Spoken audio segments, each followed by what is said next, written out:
Hello friends, कैसे हैं आप लोग? आज मैं अगेन आपको एक्सरसाइज 8.1 ट्रिगोनोमेट्री चैप्टर क्लास 10 के मैथ्स में क्वेश्चन नंबर 8 डिस्कस करने वाला हूं। पेज नंबर 121 एनसीईआरटी में ये क्वेश्चन है। तो let's move to the question. The question is this one. It is given that question given front of you. Questions क्या दिया हुआ है कि 3 cot A is equal to 4.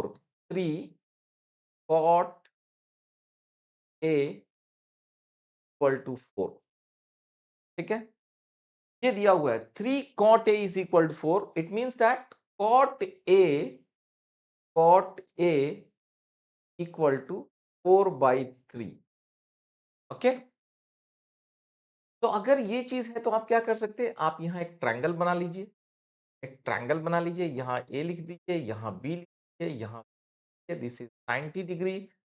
cot A is equal to 4 by 3 मतलब base by perpendicular. तो यहाँ पे अगर एंगल ए लेते हैं तो ये मेरा परपेंडिकुलर है, ये मेरा बेस है, which is nothing but 4, this is nothing but 3. And how to find hypotenuse? Using Pythagoras theorem.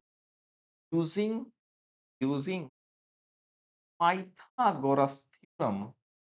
Pythagoras theorem. Pythagoras theorem क्या बोलता है? H square, that is hypotenuse square, is equal to perpendicular square plus base square. This is equal to perpendicular square 9, base square 60. This is 25. So your hypotenuse is root under 25 is equal to 5. This is 5. Okay. हम लोग यहाँ पे again थोड़ा सा आपको interesting point of view में लिखेंगे। इसको 4k लिखेंगे, इसको 3k लिखेंगे। यहाँ पे हम लोग इसको के स्क्वायर लिखेंगे, यहाँ पे के स्क्वायर लिखेंगे, यहाँ पे के स्क्वायर लिखेंगे, यहाँ पे के लिखेंगे, के स्क्वायर। अब आप पूछेंगे के क्यों लगा दिया? क्योंकि ये 4/3 है।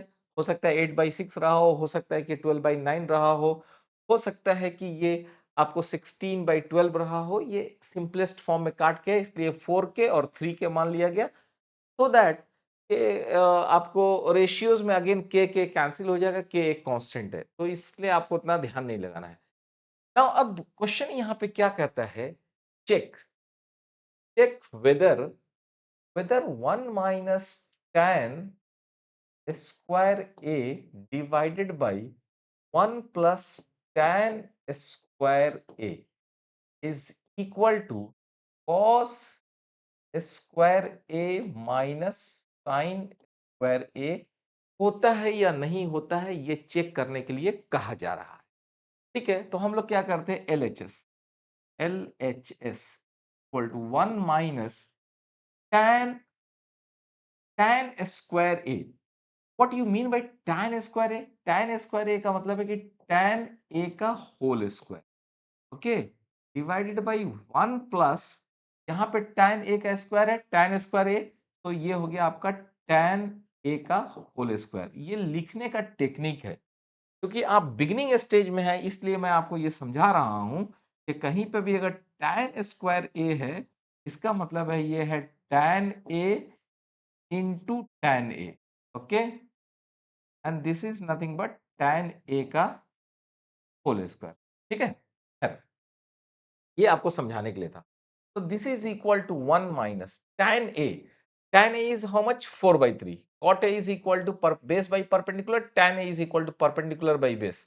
So this is simply 3/4 the whole square divided by 1 plus 3/4 the whole square. जब आप इसको सिंप्लीफाई करेंगे तो you will find this is nothing but 16 minus 9 divided by 16 plus 9, and this comes out to be 7 divided by 25. Okay, on simplifications this you will get. अब हमको ये कहा जाता है कि एलएचएस में तो ये है, अब आप आरएचएस को चेक कीजिए। आरएचएस को जब हम लोग चेक करते हैं तो now you come here, now this RHS is equal to cos square A minus sine A square A. तो कॉस ए का वैल्यू कितना होगा भाई? Cos A is nothing but base by hypotenuse, so it will become 4 by 5 the whole square minus sine A is perpendicular by hypotenuse, so this will become 3 by 5 the whole square। Actually क्या होगा, वो 3k by 5k होगा, तो 3k by 5k k cancel हो जाएगा, इसलिए 3 by 5 हम लोग लिख रहे हैं। तो this is 16 by 25 minus 9 by 25 and ultimately it comes out to be 7 by 25। तो आप ये चीज देखिए और ये चीज देखिए। तो ultimately what happened, this implies that we have checked, yes, yes, 1 minus tan square a divided by 1 plus tan square a, nothing but cos square a minus sin square a। Okay, this is, yes, this is correct। तो ये था हमारा question number 8 of the exercise 8.1।